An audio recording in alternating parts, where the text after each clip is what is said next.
ये वीडियो देखने से पहले हमारे चैनल को सब्सक्राइब करें, लाइक करें और शेयर करें। नमस्कार dear students, Indian Academy Ganganagar के यूट्यूब चैनल के ऊपर आपका स्वागत है। अपने बात कर रहे थे राजस्थान के त्योहारों के बारे में। आज अपने जिस महीने की बात करेंगे उसका नाम है भाद्रपद का महीना। तो राजस्थान के मेले और त्योहारों के टॉपिक में सबसे ज़्यादा जो त्यौहार और मेले देखने को मिलते हैं वो भाद्रपद के माह में देखने को मिलते हैं। बहुत बड़ा महीना है त्योहारों के और मेलों के हिसाब से। तो हर एक मेले के बारे में और त्यौहार के बारे में अपने विस्तार से चर्चा करेंगे। भाद्रपद का महीना जिसे अपने भादवे के नाम से जानते हैं। अब देखिएगा, पहला वही बात होगी, पहला पक्ष होगा कृष्ण, और कृष्ण में अपने बात करेंगे तृतीया को। कृष्ण तृतीया को, कृष्ण तृतीया के बाद में है चतुर्थी, चतुर्थी के बाद में है छठी, छठी के बाद में है अष्टमी, अष्टमी के बाद में है नवमी, और नवमी के बाद में अपने चलेंगे अमावस्या के ऊपर, यानी कि भाद्रपद कृष्ण 15 के दिन। ये टेबल है कृष्ण के हिसाब से, कृष्ण पक्ष के हिसाब से। एक यहाँ पर 12 और आएगा, बत्स 12। तो देखिएगा, भाद्रपद कृष्ण तृतीया को आएगी बड़ी तीज। बड़ी तीज जिसे अपने सातुड़ी, बुड्ढी या फिर कजली तीज कह सकते हैं। ये इसके नाम हैं, बड़ी, सातुड़ी, बुड्ढी और कजली। चतुर्थी को है वो आएगी बौल चौथ। बौल चौथ के नाम से फेमस है भाद्रपद कृष्ण चतुर्थी को। इसके बाद में है ऊब छठ। ऊब छठ या जिसको अपने हल छठ भी कह सकते हैं, या चंदन छठ, चंदन षष्ठी के नाम से फेमस है। इसके बाद में अष्टमी के दिन देखिए जन्माष्टमी, भगवान कृष्ण का जन्म हुआ था। और इसको आप इस हिसाब से भी याद रख सकते हो कि भगवान कृष्ण हैं, उनका नाम था सांवरिया, सांवलिया कहा जाता है, क्योंकि काले रंग के अंधेर पक्ष में इनका अंधेरे में जन्म हुआ था, इसलिए उनका फेमस नाम सांवरिया है। तो इनका, कृष्ण जी का जन्म तो कृष्ण पक्ष में, और इधर वाली साइड में बिल्कुल इसी तिथि के दिन इधर वाला जो शुक्ल पक्ष है, इस अष्टमी को किनका जन्म हो जाएगा? राधा का। तो यहाँ पर हो जाएगी राधा अष्टमी। समझ में आई बात? राधा गोरी थी तो राधा का जन्म चांदन पंख में, यानी कि शुक्ल पक्ष में। कृष्ण जी काले थे तो उनका जन्म अंधेर पक्ष में, सांवरे थे। जन्माष्टमी के दिन ही बिश्नोई समाज के प्रवर्तक जाम्बो जी का जन्म। एक अपने पंच पीरों में पढ़ चुके हैं।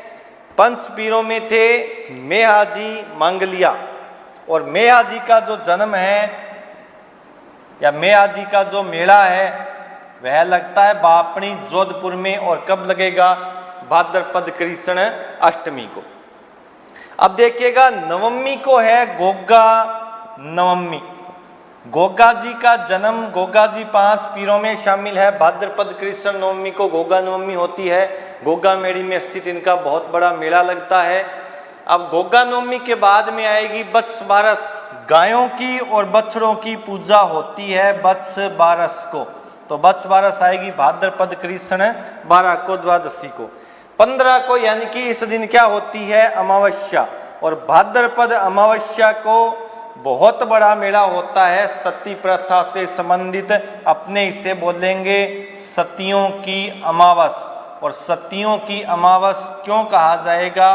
क्योंकि इस दिन 13 महिलाएं एक साथ सती हुई थी, इसलिए इस अमावस्या को नाम दिया गया है सतियों की अमावस।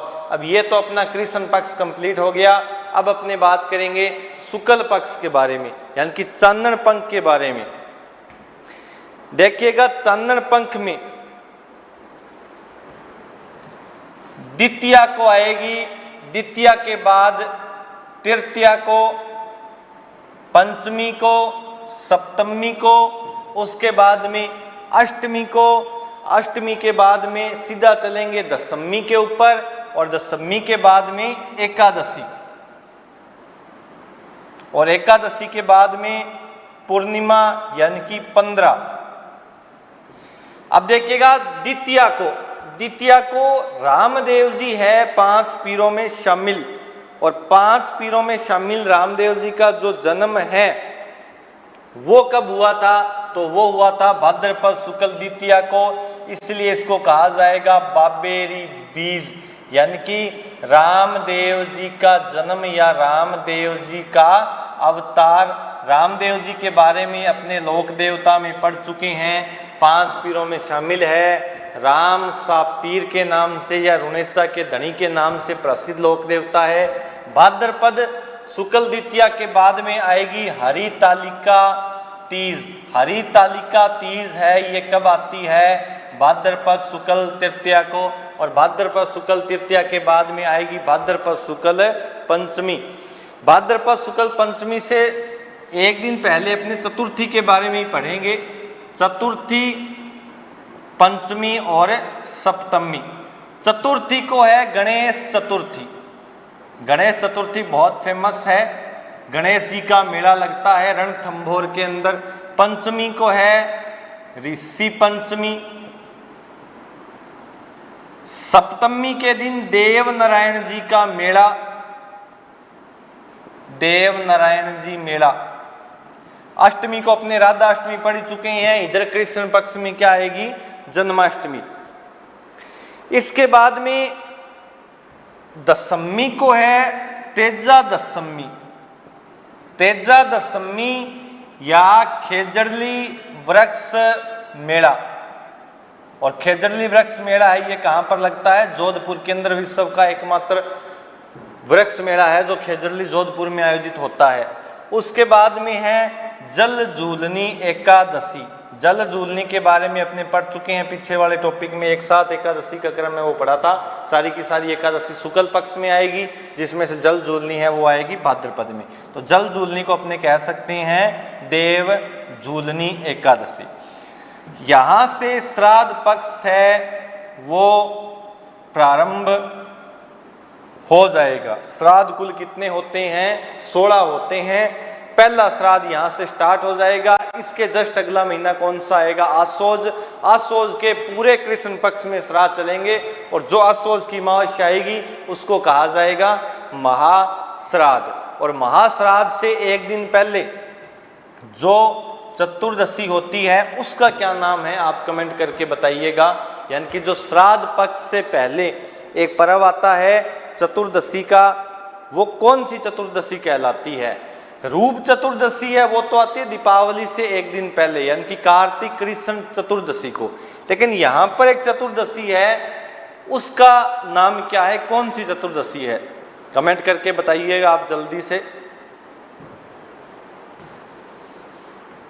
इसका नाम है अनंत चतुर्दशी। अनंत चतुर्दशी कब आएगी, तो अनंत चतुर्दशी पर्व है वो आएगा भाद्रपद शुक्ल 14 को, यानी कि भाद्रपद शुक्ल चतुर्दशी को। तो 2 चतुर्दशी फेमस है। रूप चतुर्दशी है वो तो कार्तिक कृष्ण 14 को, और अनंत चतुर्दशी है वो भाद्रपद शुक्ल चतुर्दशी को। दोनों एक साथ ही याद कर लेना। अब देखिएगा हर एक तिथि के बारे में अपने विस्तार से चर्चा करेंगे। राधा अष्टमी है, इस दिन एक और भी मेला होता है, निम्बारक संप्रदाय का मेला। निम्बारक संप्रदाय है वो सगुण भक्ति का संप्रदाय है, और उसकी जो प्रधान पीठ है वो सलीमाबाद अजमेर के अंदर स्थित है। निम्बारक संप्रदाय के संस्थापक नाम से ही आप याद रख सकते हो, पता लग जाएगा, निम्बारक से निम्बारकाचार्य। अब देखिएगा हर एक के बारे में अपने विस्तार से चर्चा करेंगे, क्या प्रसिद्धि है। पहले तो आपको ये जो टेबल है ये बहुत अच्छे तरीके से याद करनी है। एग्जाम में क्वेश्चन आता है तो लगभग ज़्यादा चांस है, मोस्टली वो रहते हैं कि भाद्रपद के महीने से आता है, क्योंकि भाद्रपद का जो महीना है उसमें बहुत सारे त्यौहार और मेले हैं वो आते हैं। तो इसको आप अच्छी तरीके से पढ़ लीजिएगा, स्क्रीनशॉट ले लीजिएगा, फिर अपने हर एक त्यौहार मेले के बारे में विस्तार से बात करते हैं। सबसे पहले अपने आते हैं बड़ी तीज, सातुड़ी तीज, बुड्ढी तीज और कजली तीज। ये कब मनाई जाएगी? तो आपके सामने सीधा सा लिखा हुआ है, भाद्रपद का महीना है, कृष्ण पक्ष है और तृतीया को। तो भाद्रपद कृष्ण तृतीया को कौन सी तीज आएगी? बड़ी तीज, बूढ़ी तीज और कजली तीज। बड़ी तीज से 15 दिन पहले अपने पढ़ चुके हैं, श्रावण शुक्ल तृतीया को कौन सी तीज आएगी? छोटी तीज। अब देखिएगा, बड़ी तीज के बाद में फैक्ट है ऊब छठ या हल छठ का। ये जो ऊब छठ है, हल छठ है, इसका व्रत रखा जाता है। और व्रत की क्या विशेषता है? अब देखिएगा, ऊब छठ, उबा रहना, उबा रहने का मतलब है खड़े रहना। एक बहुत प्रसिद्ध व्रत है, मारवाड़ में इसकी बहुत बड़ी मान्यता है कि इस दिन महिला है, पत्नी है, व्रत करती है। और वही बात है, राजस्थान में सबसे ज़्यादा जो महिलाओं के द्वारा व्रत किए जाते हैं उसका उद्देश्य यही होता है कि पति है उसकी आयु को बढ़ाया जाए, यानी कि पति को दीर्घायु किया जाए। तो यह व्रत भी पत्नी है वो पति के लिए रखती है, पति की जो आयु है वो लंबी हो और मंगल कामना के लिए व्रत रखती है। व्रत कैसे रखा जाएगा? नाम से पता लग जाएगा, ऊब छठ यानी कि उबा रहना। अब पूरे दिन खड़े रहना पड़ेगा अपने को, यानी कि अपने को नहीं, पत्नी को, लेकिन समस्या तो अपनी ही होगी वैसे। अब पत्नी पूरा दिन खड़ा रहेगी, शाम को जब चंद्रमा दिखाई देगा उस समय चंद्रमा के दर्शन करके फिर ही व्रत खोलेगी। और व्रत खोलने के बाद ही वो चारपाई है उस पे बैठेगी। अब दिक्कत क्या होती है, चारपाई के ऊपर नहीं बैठना होता, बैठना धरती के ऊपर भी अपने नहीं बैठ सकते। और क्यों नहीं बैठ सकते? इसका मतलब ये होता है भी जो पृथ्वी की गुरुत्वाकर्षण शक्ति है वो अपने को ना लगे। तो इसलिए खड़ा रहना, या जिसको कहते हैं उबा रहना। एक बार क्या हुआ, 2006 के अंदर मारवाड़ की घटना है। 2006 में चंद्रमा नहीं दिखा। अब चंद्रमा नहीं दिखा तो पत्नी पूरे दिन खड़े रही। अब शाम को चंद्रमा दिखे तो व्रत खोल के बैठे, नहीं तो बैठे कैसे? अब पूरे दिन की पत्नी परेशान, पत्नी के पीछे पति भी परेशान कि व्रत खोल के काम नक्की हो जाए, तो ये बैठ जाए तो मैं ही सो जाऊं। तो चंद्रमा दिखा नहीं। अब रात के 10-11 बज गए, लोगों ने इधर उधर फ़ोन किया। अब फ़ोन करने से क्या पता चंद्रमा, कोई किसी डॉक्टर पंडित जी को पता थोड़ा ही है कि वो इतने बजे दर्शन देगा, सभी के लिए एक जैसा ही है। अब क्या हुआ, कुछ ज्योतिषी को फ़ोन किया गया, उन्होंने कहा भी चलो एक काम कीजिए, अगर चंद्रमा दिखाई नहीं दे तो आप पत्नी को झूला झुला सकते हो। झूला का मतलब जो हिंडा बोलते हैं आम भाषा में, झूला झुला सकते हो। झूला झुलाने से क्या है कि वो पृथ्वी की जो गुरुत्वाकर्षण शक्ति है उससे ऊपर रहेंगे, यानी कि उसका बल है वो नहीं मिलेगा, शक्ति नहीं मिलेगी, गुरुत्वाकर्षण। तो कहते हैं जितनी भी पत्नी ने व्रत रखा था उनके अपने अपने पति ने क्या किया, एक दीवार से दूसरी दीवार पर जो भी ब्लैंकेट वगैरह कंबल है बांध कर झूला बनाया और पूरी रात अपनी पत्नी को झूला है वो झुलाया। तो ये सारी घटना थी, बड़े परेशान हुए थे पति। तो कुछ तो उसके बाद व्रत ही बंद कर दिए।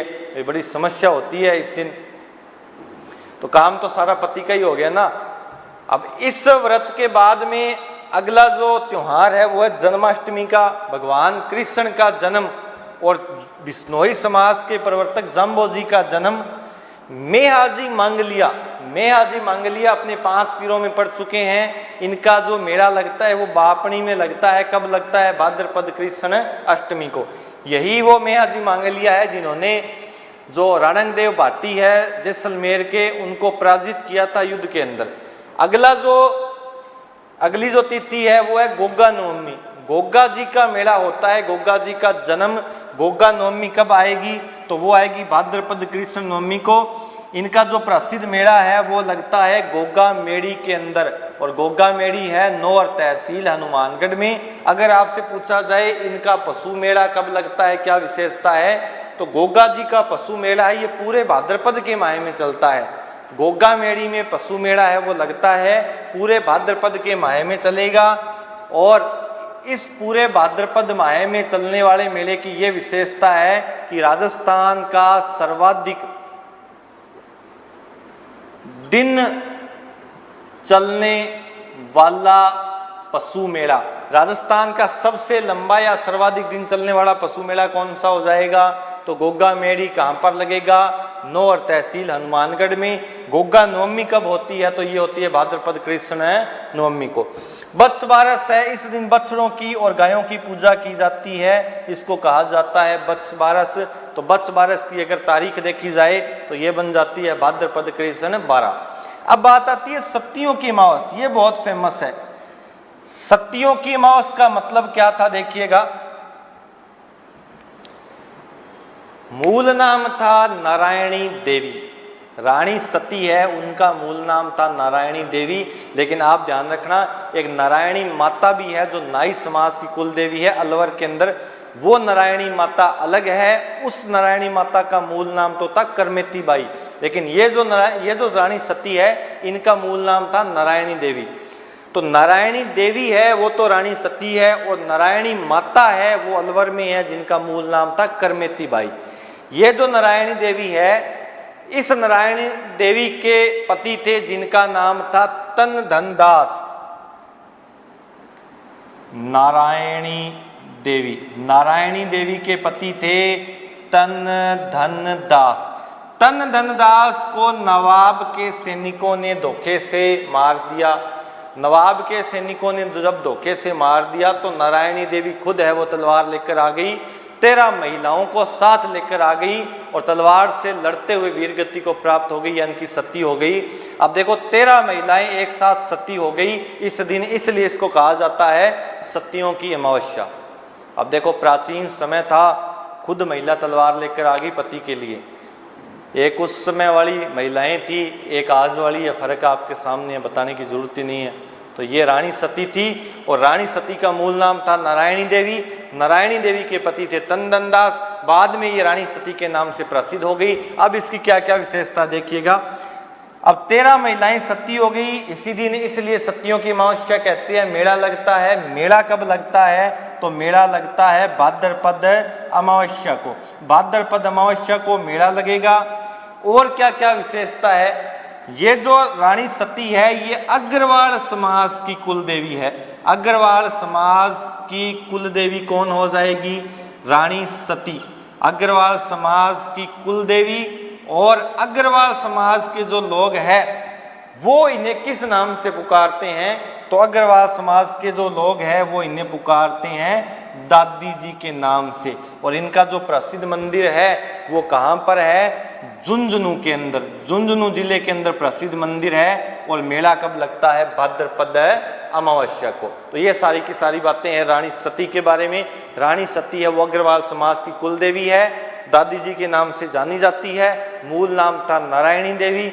और रानी सती है वो प्रसिद्ध कैसे हुई? अपने पति के पीछे सती हो जाती है, कुल 13 महिलाएं सती हो जाती है, इसलिए इस दिन को कहा जाएगा सतियों की अमावस्या।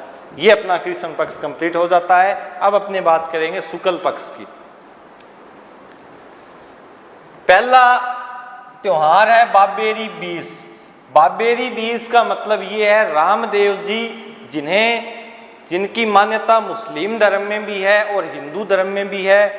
हिंदू धर्म में तो कृष्ण के अवतार, और जो मुस्लिम धर्म के लोग हैं वो पीरों का अवतार या फिर राम का अवतार कहते हैं इन्हें। तो राम सा पीर है वो रामदेव जी है, जिन्हें रुणेचे का धनी भी कहा जाता है। रामदेव जी का जन्म हुआ था भाद्रपद शुक्ल द्वितीया को, और आपने पढ़ चुके हैं कि कहाँ पर हुआ था? बाड़मेर जिले की शिव तहसील के उड़ू काश्मीर गांव में। तो यहाँ पर जब जन्म हुआ इसलिए इसको कहा जाता है बाबेरी बीज। और बाबेरी बीज के दिन जो रात्रि जागरण होता है उसका नाम है जम्मा, यानी कि जागरण को नाम क्या दिया गया है? जम्मा। तो अपने को तो इतना ही ध्यान रखना है कि बाबेरी बीज कब होती है? बाबेरी बीज होती है भाद्रपद शुक्ल द्वितीया को। अगर आपसे पूछा जाए कि रामदेव जी का मेला कब लगता है, तो रामदेव जी का जो मेला है वो लगता है भाद्रपद शुक्ल द्वितीया से एकादशी तक। भाद्रपद शुक्ल द्वितीया से एकादशी तक, यानी कि भाद्रपद शुक्ल 2 से 11 तक जो मेला लगता है वो रामदेव जी का मेला है। मारवाड़ में सबसे बड़ा मेला है, इसलिए इसको कहा जाएगा मारवाड़ का कुंभ। रामदेव जी ने छुआछूत का विरोध किया था, यानी कि सांप्रदायिक भावना के ऊपर बल दिया था, यानी कि जो सांप्रदायिकता है उसको खत्म करने का प्रयास किया था। इसलिए रामदेव जी को कहा जाता है सांप्रदायिक सद्भावना के सबसे बड़े लोक देवता। और ये जो मेला है इसमें हर जाति पाति के जो अनुयायी है वो आते हैं, इसलिए इसे कहा जाता है सांप्रदायिक सद्भावना का राजस्थान में सबसे बड़ा मेला। तो ये किनका हो जाएगा? रामदेव जी का हो जाएगा। ये जो तारीख है ये एग्जैक्ट तिथि है। कई बार अपने पुस्तकों के अंदर पढ़ते हैं कि इसको भाद्रपद शुक्ल दशमी लिखा होता है, भाद्रपद शुक्ल एकादशी भी लिखा होता है, लेकिन सही जो तिथि है वो यही है कि भाद्रपद शुक्ल 2 से 11 तक, यानी कि द्वितीया से एकादशी तक लगता है। भाद्रपद के महीने में शुक्ल पक्ष में लगता है। एकादशी को क्या हुआ था? रामदेव जी ने जीवित समाधि ली थी। तो ये है भाद्रपद शुक्ल द्वितीया। इसके बाद में हरितालिका तीज है। और अपने बात करेंगे अब गणेश चतुर्थी के बारे में। गणेश चतुर्थी है वो आती है भाद्रपद शुक्ल चतुर्थी को। क्या विशेषता है देखिएगा, एक बात का भी आप विशेष ध्यान रखना, राजस्थान में जितने भी गणेश जी के प्रसिद्ध मंदिर है उन पर जो मेले लगते हैं वो सारे के सारे गणेश चतुर्थी को ही आयोजित होते हैं। और गणेश चतुर्थी कब होती है? भाद्रपद शुक्ल चतुर्थी को। कई बार बहुत बार एग्जाम के अंदर पूछा गया है, सुंगी तीर्थ है जैसलमेर वाला गणेश जी का जो मंदिर, वहां पर मेला कब आयोजित होता है? तो अपने कंफ्यूज हो जाते हैं, अपने सोचते हैं भाई ये तो गणेश चतुर्थी को लगता है जो रणथंभौर में है, लेकिन वहां पर मेला कब लगेगा? तो इस बात का विशेष ध्यान रखना है कि राजस्थान में जितने भी गणेश जी के मेले होते हैं वो एक ही दिन आयोजित होते हैं, गणेश चतुर्थी को। और गणेश चतुर्थी को राजस्थान का सबसे बड़ा जो मेला लगता है वो लगता है रणथंभौर में। रणथंभौर है सवाई माधोपुर में। और कौन से गणेश जी है यहाँ पर? त्रिनेत्र यानी कि 3 नेत्रों वाले गणेश है, त्रिनेत्र गणेश है। विवाह का जो प्रथम निमंत्रण कार्ड है वो भेजा जाता है रणथंभौर, उसके बाद में ही अन्य जो सदस्य होते हैं उनको आमंत्रित किया जाता है। तो ये विशेषता है। भारत का सबसे बड़ा मेला गणेश जी का कहाँ पर लगेगा? रणथंभौर में। कब लगेगा? भाद्रपद शुक्ल चतुर्थी को। भाद्रपद शुक्ल चतुर्थी को क्या होती है? गणेश चतुर्थी होती है। अगर आपसे पूछा जाए गणेश महोत्सव कहाँ का प्रसिद्ध है, तो ये प्रसिद्ध है महाराष्ट्र का। ऋषि पंचमी है भाद्रपद शुक्ल पंचमी को। इसके बाद में है देव नारायण जी का मेला।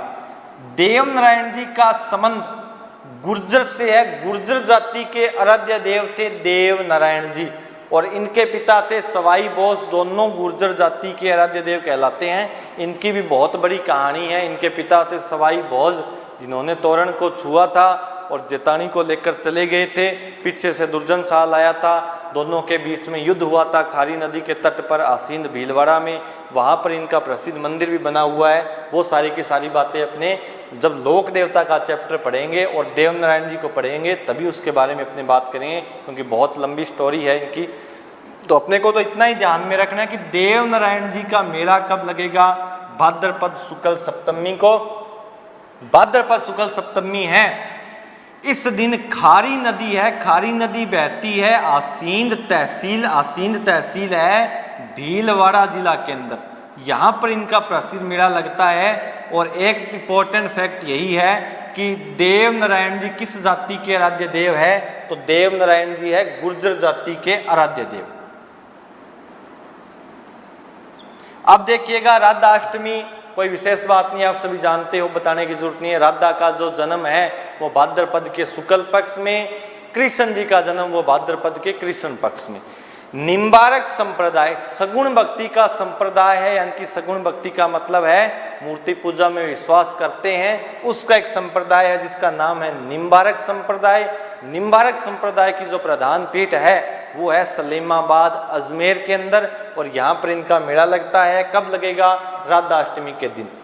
तेजा दशमी, वीर तेजा जी जो जाटों के देवता या सैरिया जनजाति के आराध्य देव कहलाते हैं, लाछा गुजरी की गायों को मेर के मीणाओं से छुड़ाते हुए वीर गति को प्राप्त हो जाते हैं तेजा जी। और तेजा जी का जो मेला है वो लगता है भाद्रपद शुक्ल दशमी। यहाँ पर तेजा जी के पशु मेले की अपने बात करेंगे कि इनका जो पशु मेला है वो क्यों फेमस है।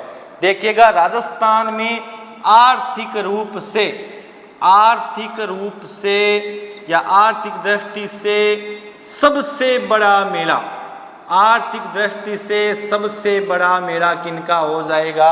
तो वो हो जाएगा वीर तेजाजी। आर्थिक दृष्टि का या आर्थिक रूप का मतलब है कि पैसों का लेन देन सबसे ज्यादा जिस मेले में होता है राजस्थान में, वो है वीर तेजाजी का। ये मेला कहाँ पर लगेगा? तो ये लगेगा पर्वतसर। और पर्वतसर कहाँ पर है? तो पर्वतसर है नागौर जिले के अंदर।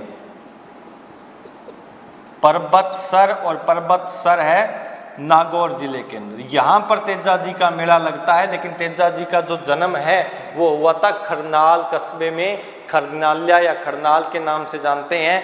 वो नागौर जिले के अंदर है। 1074 ईस्वी को नागवंशीय जाट परिवार में इनका जन्म हुआ था। तो ये सारी बातें हैं तेजाजी के बारे में। इंपॉर्टेंट फैक्ट यहीं पर यही है कि आर्थिक रूप से पैसों के लेन देन या आय की दृष्टि से सबसे बड़ा पशु मेला तेजाजी का पर्वतसर नागौर में लगता है। इसी दिन खेजड़ली वृक्ष मेला होता है। आपने खेजड़ली कांड सुना होगा। 1730 के समय अभय सिंह राजा थे। अभय सिंह को भय नहीं था, भय तो था। उस समय बात क्या हुई थी? पेड़ों को काटने का आदेश दिया था अभय सिंह ने सेनापति गिरधरदास को। गिरधरदास जब खेजड़ी वृक्ष काटने गए तो अमृता देवी के नेतृत्व में वहां पर 363 पुरुष और महिलाएं वीर गति को प्राप्त हो जाते हैं खेजड़ी वृक्ष को बचाते हुए। तो यहाँ पर जो खेजड़ली वृक्ष मेला है वो उसी दिन लगता है भाद्रपद शुक्ल दशमी को। और कहाँ पर लगेगा? खेजड़ली गांव है जोधपुर जिले के अंदर। ये विश्व का एकमात्र वृक्ष मेला है वो लगता है। जल झूलनी या देव झूलनी एकादशी के बारे में क्या फैक्ट है? यहाँ पर देखिएगा श्रीनाथ जी की जो मूर्ति है, अपने एक टॉपिक पढ़ेंगे राजस्थान की हस्तकला। और राजस्थान की हस्तकला में एक है का जो बेवाण, बेवाण या जिसको अपने मिनिएचर वुड टेम्पल के नाम से भी जानते हैं। और ये बस्सी की प्रसिद्ध है चित्तौड़गढ़ की। इसमें कृष्ण जी की श्रृंगारित मूर्ति रखकर नहलाते हैं। यानी कि जो श्रृंगारित मूर्ति होती है, श्रृंगार किए हुए कृष्ण जी की या जो श्रीनाथ जी की है, उस मूर्ति को नहलाते हैं। जल झूलनी का मतलब यही होता है कि जल के अंदर देवता को झुलाना, नहलाना। इसलिए जल झूलनी को क्या कहते हैं? देव झूलनी एकादशी। अनंत चतुर्दशी है, श्राद्ध पक्ष है, वो यहाँ से आरंभ हो जाते हैं। श्राद्ध पक्ष कुल कितने होते हैं? श्राद्ध है वो होते हैं 16 दिनों के। और अंतिम जो श्राद्ध आएगा महाश्राद्ध कहते हैं, वो आएगा आश्विन की अमावस्या को। तो कुछ इंपॉर्टेंट बातें थी, विस्तार से मैंने आपको समझाने की कोशिश की है।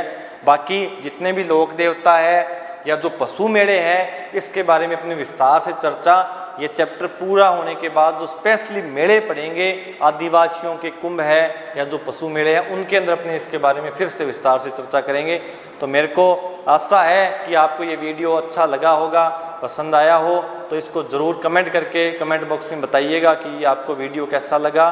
और इस चैनल को सब्सक्राइब करना और बेल आइकन का जो बटन है उसको भी प्रेस करना, ताकि आपको जो आने वाली नई वीडियो है उसका नोटिफिकेशन प्राप्त हो सके। धन्यवाद।